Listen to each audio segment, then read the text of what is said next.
Selamat siang. Waalaikumsalam warahmatullahi wabarakatuh. Selamat siang Bu Sofa. Siang ini Bu Ning ada sesi coaching dengan Bapak Sultan Amna ya? Iya, nanti saya ada percakapan sedikit dengan Pak Adnan. Baik, saya akan mengamati percakapan coaching yang akan dilakukan pada Pak Sultan Amna.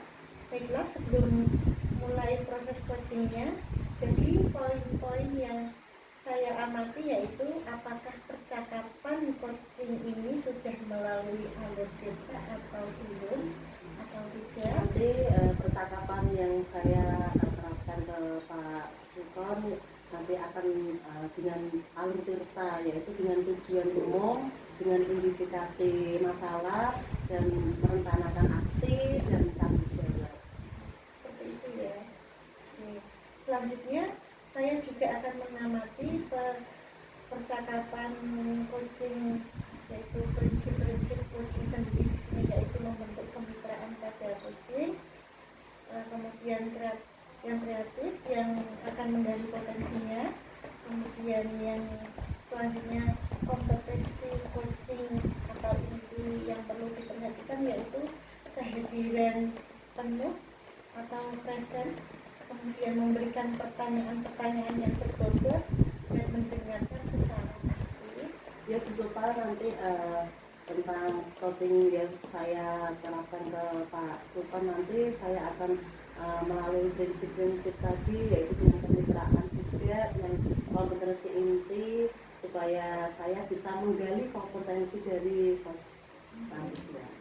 Saat memberikan pertanyaan-pertanyaan yang berbobot dengan Pak Sultan Amna dengan rasa, yaitu pertanyaan terbuka, rasa di sini artinya bisa menerima dari coaching tadi ya, dan bisa menerima dari dan bisa merangkum dan memberikan apresiasi dengan si coaching. Apakah sudah jelas ya? Jelas Bu Sofa, nanti juga akan saya gali kompetensi dari percakapan pos nanti siang. Atas struktur penilaian tentang Pos ya, nanti saya akan terapkan review penilaian tentang percakapan pos ini nanti siang sama Pak Sultan. Seperti itu Bu Sofa.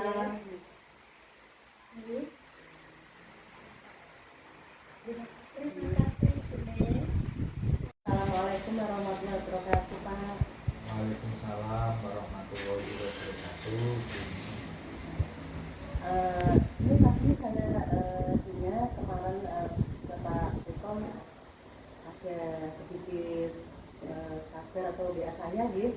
Mungkin ada unek-unek yang disampaikan Pak.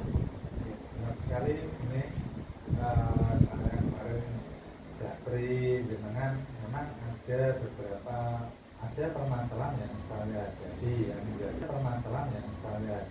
yang menjadi kesulitan ketika saya melakukan pembelajaran bisa.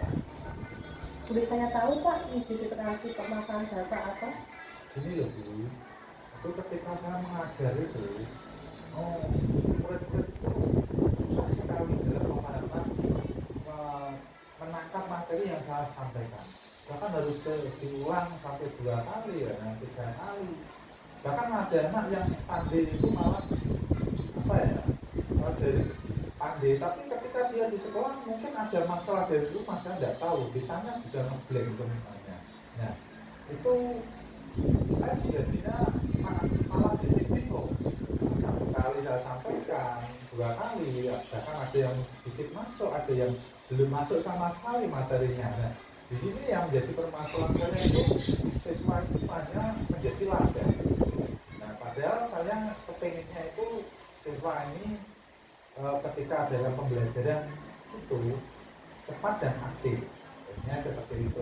Nah, Berarti masalahnya Bapak yaitu ada beberapa siswa yang kesulitan untuk menangkap materi. Materinya Bapak belum apa ya? ya saya berusaha saja ya, materinya agak sulit sedikit seperti matematika, ada materi bahasa Indonesia itu kalau diterangkan itu susah, nyambungnya susah. Bahkan ada anak yang kemarin ada psikologinya itu dari rumah, padahal anaknya pandai, tapi ketika di dari kemarin itu di sekolah malah saya tanyain bagaimana pelajarannya hari ini, malah tidak masuk sama sekali. Tapi saya setelah tanya di rumah memang ada permasalahan pas di ibunya atau bagaimana, saya juga itu kemarin.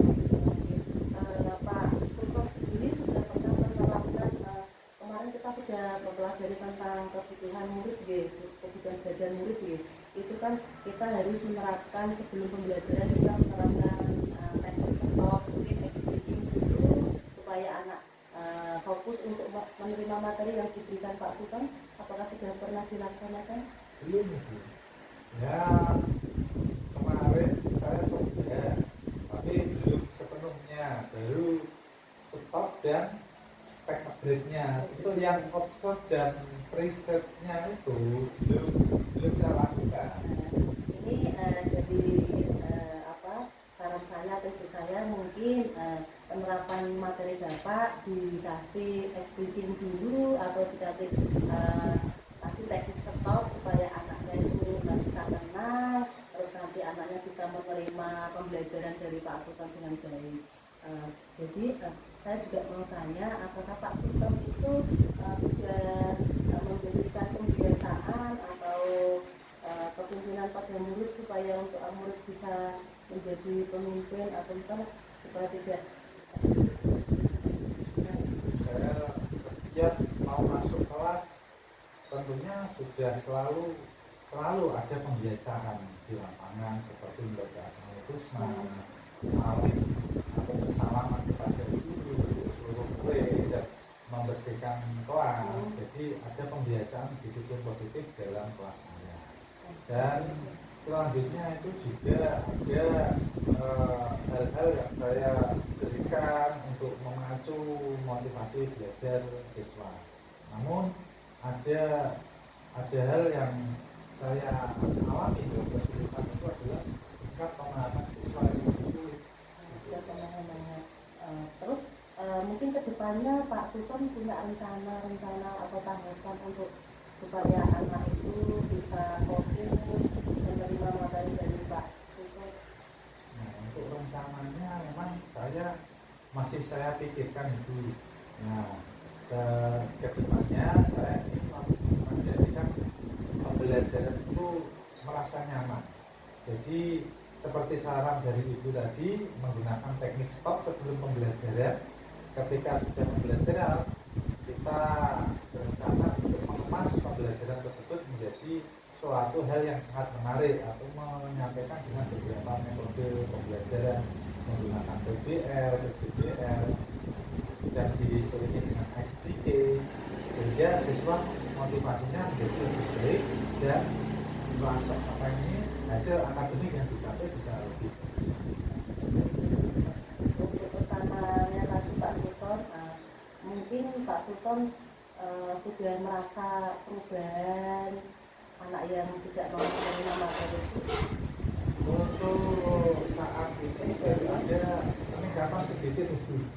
Ya.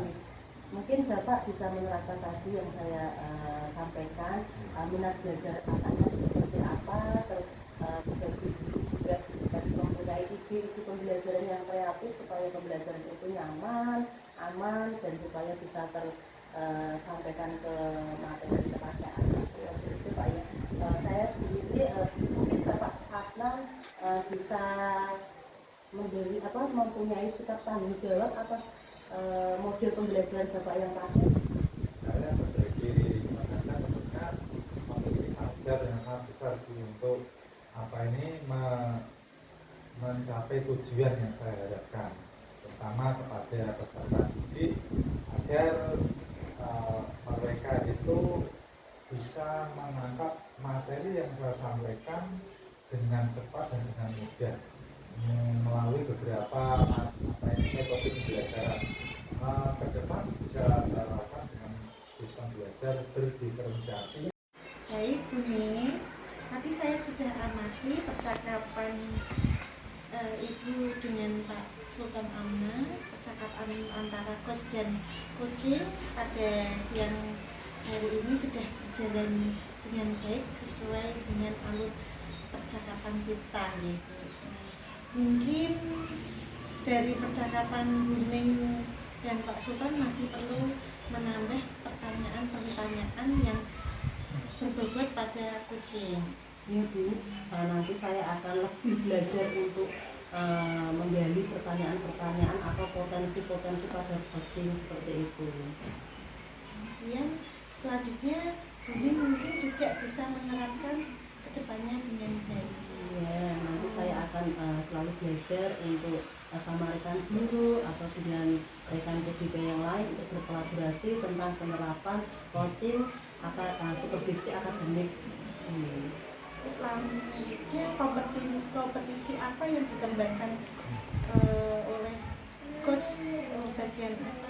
Nah, tadi saya banyak sekali memberi pertanyaan-pertanyaan yang berbobot yang bisa menggali potensi kepada coaching untuk kompetensi supaya permasalahan yang dihadapi Pak Sultan bisa dapat solusi seperti itu betul Pak. Lalu selanjutnya indikator apa yang harus dikembangkan? Tadi indikatornya tadi dengan kemitraan yaitu saya kehadiran penuh dan memberikan pertanyaan-pertanyaan yang berbobot pada Pak Sultan supaya Pak Sultan nanti bisa menerapkan media pembelajaran untuk anak didiknya di sekolah seperti itu. Itu saja Buning. Terima kasih atas waktunya. Semoga Buning Sama-sama Bu Sofa, semoga percakapan kita hari ini juga akan membuahkan hasil dari pembelajaran coaching kita hari ini seperti itu.